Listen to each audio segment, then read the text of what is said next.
Hello and welcome to the Heaven Bound Podcast. My name is Jason Harden. I'm here with Roger Schaus, and we're opening the Bible in search of fuel for your spiritual journey. This is where we talk about life the way it was meant to be, what it means to be a disciple of Jesus in the 21st century. Wherever you are, thanks for joining us on the journey today. Well, welcome, and we're so glad you could be with us. We are in a second part of a segment we're doing this month about evangelism. We're titling this Go and Tell. That's kind of the words Jesus used for the demon-possessed man when he wanted to follow Jesus. Jesus told him to go home to your people and tell them what great things the Lord has done for you. In our first episode of this little series, we've talked about the why of evangelism and why it is important. This is something that falls to us disciples. This is not something that you can pay an outside agency. You can't, pay a marketing company to come do this for us. It really falls upon us. It's our responsibility. And if we fail here, then we're going to have a generation that just doesn't know the Lord hardly at all. And so that was the first part. Part two now, as we kind of go a little bit deeper in this, we want to talk about just how to invite somebody. And this is just be more practical. We'll throw some verses in here once in a while, but a lot of people just don't know, Jason, how to start. They get that lesson from last week. Yes, it's important for us to do this. I need to do this, but it's like, how? Yes. And of course, there are lots of ways to begin answering that question. There is not one right answer, one size fits all approach by any means, but anytime that sort of thing comes up in discussion with me, there are two examples just separated by a few pages in the Gospel of John that really help me. The first is in John chapter 1, and the second is in John chapter 4. So let me just kind of set the scene here, and then Roger, I'll ask you what stands out to you as well. John chapter 1, this is obviously very early in the ministry of Jesus. He has just called his first disciples, and in verse 43, the next day he decides to go to Galilee, and he found Philip and said to him, "Follow me." Now, John tells us Philip was from Bethsaida, the city of Andrew and Peter. Philip found Nathanael and said to him, "We have found him of whom Moses in the law and also the prophets wrote, Jesus of Nazareth, the son of Joseph." Nathanael is skeptical, to say the least. Nathanael responds, "Can anything good come out of Nazareth?" Philip said to him, "Come and see." Now, keep that phrase in mind. A page or two over in your Gospels, John chapter 4 is that example of Jesus interacting with the Samaritan woman at the well. And we won't take the time to read the entire account, but if you've ever read it before, you know that at one point, this woman is absolutely astonished at what she has found, and she leaves her water jar. She runs back into the city, and she says to people in verse 29 of John 4, "Come, see a man who told me all that I ever did. Can this be the Christ?" Now, in our last discussion, we talked about some common obstacles, right? What if I'm asked a question that I don't know the answer to? I've got a past, and what if my past gets brought up, so on and so forth. This woman obviously had a past. You read John chapter 4, and you know there is probably a pretty good reason she's at the well by herself at high noon. And yet she is able to say, "Come and see." Same thing with Philip. Philip is excited. He wants to first, before he does anything else, find Nathanael and tell him. Nathanael meets his excitement with skepticism, and yet this powerful phrase, Roger, "Come and see." That seems like an awfully good place to start. It is, and of course, when Philip's inviting Nathanael, the first thing out of Nathaniel's mouth is negative. Yeah. And that happens to us sometimes, and that's enough to shut us down. And we just kind of stumble after that. We expect the person to say, well, yes, I'll come with you. But a lot of times it's not. And that come and see helps us. So one of the things I think that's very important to understand is when we're inviting somebody to get out of that mentality of comparing my church to your church. My church is better than your church, or, my church is more faithful than your church. And put yourselves in the shoes of the person you're talking to. They don't understand all the things that you understand. And, for them, McDonald's is on one side of the street, Burger King's on the other. Well, they both have hamburgers and about the same. That's how they're going to see that. So what Nathaniel talked about, what this woman at the well talked about, is what they found. We found Jesus. So you pick something that has really fascinated you. We had some great studies. We're in a study right now of something that's really interesting. We're going through the book of Job, or we're studying Revelation. That's a tough book, but it's really a fascinating study. Or we're going through some of the Psalms, and we're looking at how we can really deepen our prayer life as we do that. What you're doing then is more than just saying, come to my church, and the person's going to say, well, I've got my own church already. Why should I? You're inviting them to something to see. Come and see. And I think that's important. Yeah. What strikes me is that both Philip and this woman, they are genuinely excited, right? And maybe that is worth thinking about even before we open our mouth and say, come and see.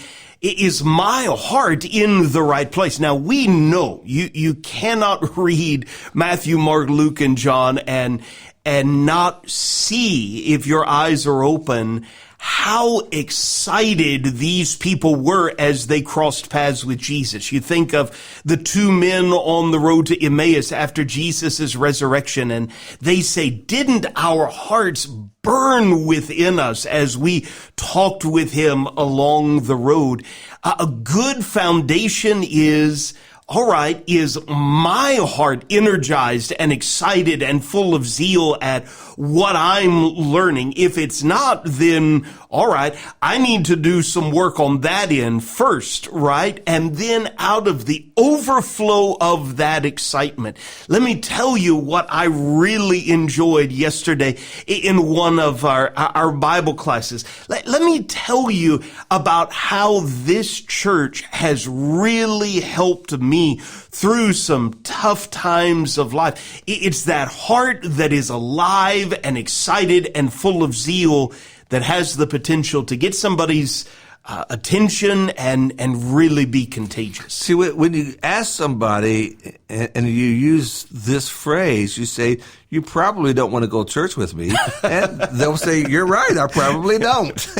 So how we approach that is so important. Now, when we're talking about this subject of inviting, sometimes we have in our mind, well, I've got to get this guy to come to my church building, and that's the only way to do evangelism. That's that one size fit all.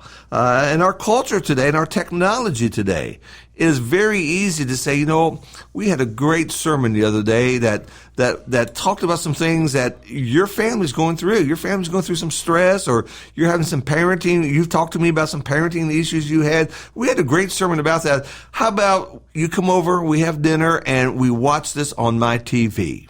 You see what you've done? You've invited them. And you've opened the door up. And sometimes that seems less intimidating for someone just than to walk in the church building to see a bunch of people they've never seen before. That can be overwhelming and be kind of scary to them. Yeah.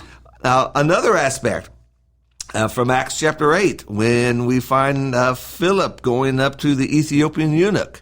The eunuch's reading the book of Isaiah, and he begins with a question: do you understand what you are reading? The number one downloadable app today is a Bible app. Everybody has a Bible app. What a great bridge right there to talk to your family. Have you all downloaded the Bible app? Yeah, I have. Well, what's your favorite section to read? Or what passage has really helped you? And right there, conversation begins. Now, that may not lead right away to their conversion, but you're building baby steps and you're building bridges that will lead to other things. But right there, you have a conversation. You have something in common you can talk about. Have you found on this Bible app, here's some things you can do with this. Have you seen that? And they may say, no, I didn't know you could do that. Have you seen how you can use other translations? Or have you seen how you can put in some notes of your own? Oh, I didn't know that. And what you're doing is you're inviting them into the Word of God. Yeah. Yeah. I can only share from my personal experience, but right here in our immediate area, Roger, I spend more time in coffee shops than you do, but we are blessed with a number of coffee shops within just a few miles of this church building, and it is extremely common as I am sitting in one of those, maybe engaged in a study with some of our college-age students or someone who is interested in learning more about the Bible. If you just look around, it is remarkable to me how often in one of those coffee shops you will see someone reading a Bible.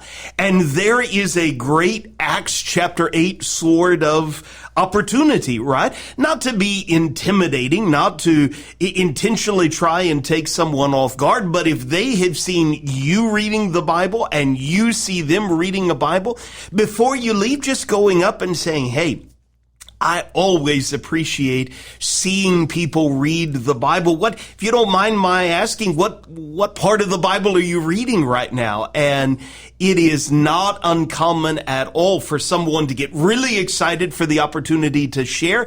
And then often questions will come up from that standpoint. And what a great Acts chapter 8 opportunity. Here's someone who's already reading.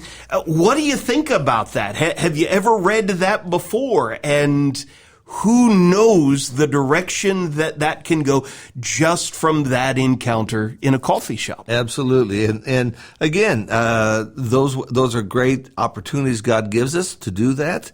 I think the sharing of a blog, the sharing of a podcast, or other things we can do on social media.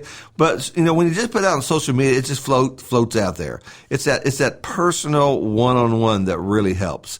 And what really helps is when you have kind of a relationship with somebody that has known you through the years, somebody that has some confidence in you, and then you can sit down and talk about that. And again, you want to come across not threatening, you don't want to be preachy, you don't want to be condemning, but what you want to do is open and invite conversations.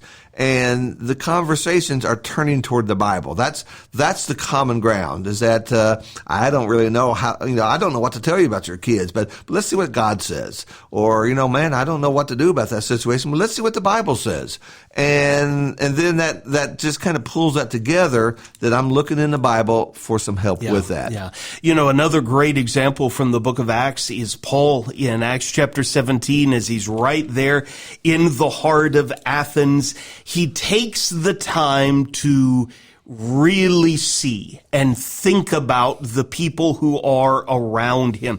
He starts out just in the marketplace, right? That's where people are, and gradually has the opportunity to begin engaging people that he knows are religious, right? But he doesn't immediately stand up and say, listen, all of you are pagan idolaters.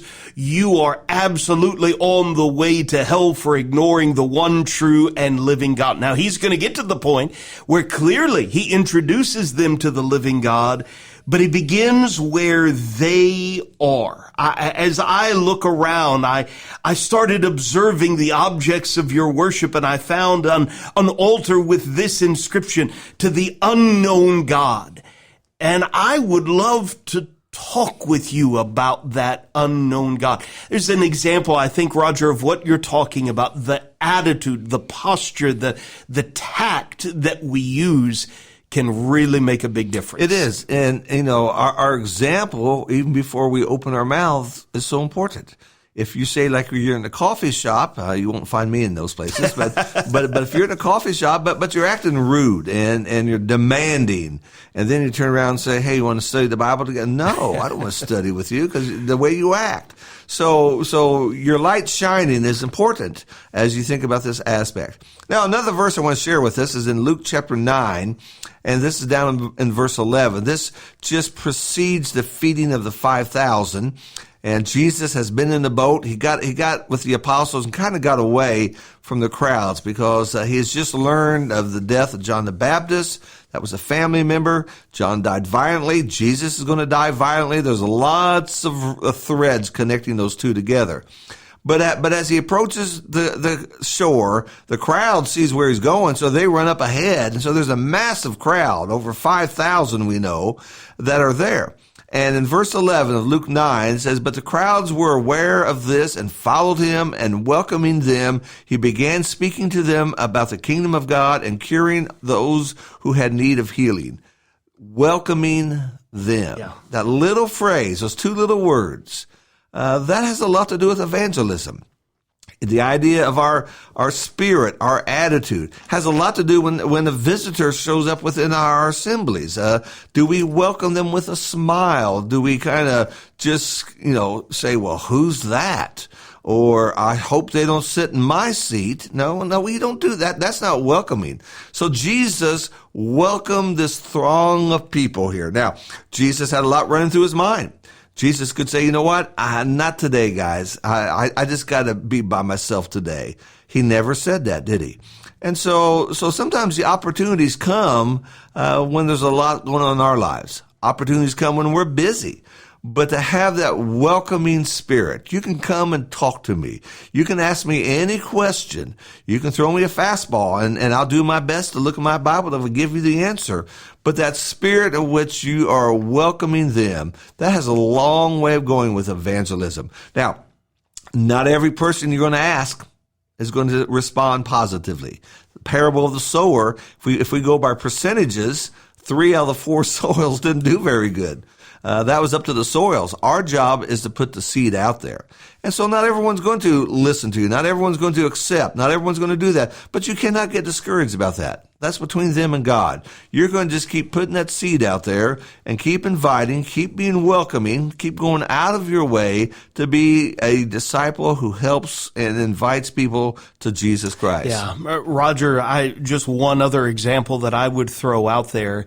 We live, I think, in a generally kind community. I have lived like you have in other communities, and it's always encouraging as people hold the door for each other or they wave as they're driving by or something like that. And it's not uncommon at all for neighbors, former classmates, former coworkers, whatever it is, maybe to hear about tough times in our lives. Maybe you have a spouse who has just recently passed away, or a parent, or something really, really, really difficult in your life. And news has a way of spreading, right? And let's say that a neighbor sometime a week after sees you carrying out your trash can, and they wave and they just ask you how you are. They're being sympathetic. And you want to be authentic. This is not a time to just rehearse something that you really don't mean. But what a great opportunity, even in the middle of that heartache, to say, you know what? I just don't know how I would get through this without God, without a church family. It's really tough right now, but my life is full of blessings. And that may be the end of it in that moment, but I guarantee you have planted a tiny seed. And who knows, given enough time, as that neighbor or coworker or whomever it is goes through a similarly tough time, what might bubble up to the surface because you, even in the middle of some heartache, said, I know someone worth knowing, and I'm a part of something worth following. That, even in its own way, is a gentle way of encouraging come and see. And it doesn't even have to be when there's a death or a crisis. Somebody says, isn't it a pretty day? And your response is, it's a great day God made. Yeah. You're just always planting God's name in those things. And I think that's helpful. Now, your integrity, your walk, your faithfulness, there may be a lot of coworkers that just kind of think, man, you're just too religious for me and everything. But when the chips are down, you're the person they're going to come to. Yeah. And they're going to say, well, you know what? I know you know the Bible. And we had this discussion in our church, and I just don't know which way is the answer. And they're going to ask you. Now, does that mean they're going to come running with you to church? No, may not. But what you're doing is you're planting a seed. And they have some confidence in you. Or, here's another little thing we have done in the past, and it's just so innocent. But it's something that we just take for granted. So you're with a group of Christians, you go out to eat after Sunday services, you're sitting around the table, and the waitress brings up, your water, your drinks, and you're ready to pray. And she stands at a distance because she recognizes everyone's got their head bowed. You just take a moment and say, come on over here. Is there something in your life that we can pray about? I've had that happen so many times, and the person will, at first will say, no. But then later on, grandma's having surgery next week, or, I'm having a tough time at home. And we'll just say, well, what's grandma's name? And let's just lift her up to God in prayer. And right there, that little thing you did. Now, again, they're not going to come chasing you down, but that is just planting a seed. And what it shows is you have welcomed somebody into your life, into your heart, and you're showing them, that you care enough that I'm even going to say a prayer in behalf of you. So little things like that. And that's why I want to say, evangelism, sometimes we got this big idea that, okay, it's got to put my pockets full of tracts, and I've got to have 2 or 3 Bibles, and I go across the street and pound on the door and sit across the car. No. Sometimes it's just a seed here, a seed there, but in time, those little things start growing, and something good can come about with that. Yeah. Sowing that seed and trusting that the Lord of the harvest is able to use our efforts in ways that we cannot possibly imagine.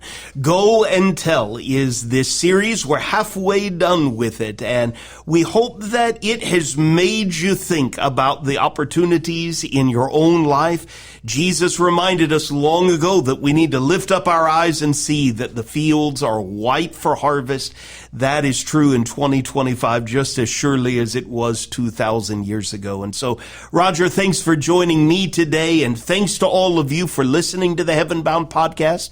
We hope it's helped you set your mind on things above and given you a little more fuel for the journey. Always remember, when you're walking with Jesus, you're heaven bound, and the best is yet to come.